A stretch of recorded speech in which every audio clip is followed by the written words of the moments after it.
Good day! Ngayon nga po ibigay po natin ang game schedule na magaganap nga sa June 11, 2025 sa AVC Nation Cup 2025. Saan venue at saan mapapanood?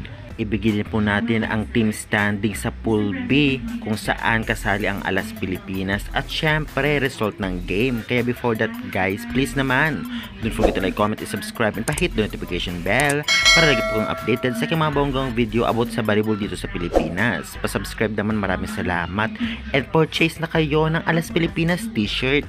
Well, nakakalungkot man isipin dahil nga natalo ang Alas Pilipinas kontra sa Iran, na alam naman natin matagal na natin palaging natatalo ang Iran at ngayon ay nakabawi sila at natalo nga ang Alas Pilipinas sa loob ng 5th sets, ngunit napakadikit ng laban, napakasayang naman. At syempre ibibigay po natin ang game result. Narito po, nanalo nga ang Iran sa loob ng 5th set sa mga scores na 25-16, 21-25, 26-24, 23-25 at 13-15. Kung ating titignan sa first set pa lang ay kayang-kaya ng Alas Pilipinas, ngunit bumawi ang Iran sa mga susunod na set. Sayang lang yung 3rd set at 5th sets. Kaya naman, narito po ang resulta ng team standing sa Pool B. Ikialan kaya ang Alas Pilipinas ating ibigay. Naunguna pa rin ang Kazakhstan 3-0, Iran 3-0, Philippines 2-1, Indonesia 0-3, New Zealand 0-2, Mongolia 0-2. Ngunit pantay ang puntos ng Iran at Philippines. At para makapasok ang Alas Pilipinas sa semifinals, kailangan nilang talunin dito ang bansang Kazakhstan at New Zealand, na alam naman itong mahihirapan sila sa Kazakhstan, ngunit sa New Zealand ay parang kaya naman. Kaya good luck girls.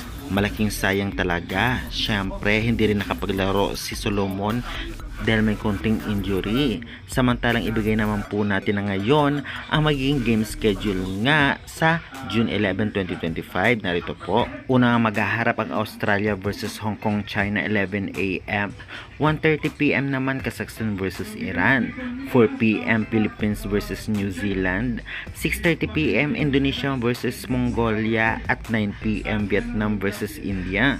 Venue Hanoi, Vietnam. At syempre saan mapapanood? Sa Pilipinas Live. Kaya guys, sayang, sana manalo sila sa dalawang game na natitira. At syempre manalo man at matalo ay suportahan natin ang Alas Pilipinas dahil ginawa naman nila ang best nila.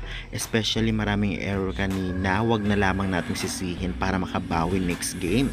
Umayak man ang Alas Pilipinas ngayon, bawi na lang sa next para maging masaya. Hanggang dyan muna po ang ating update. Maraming salamat sa support.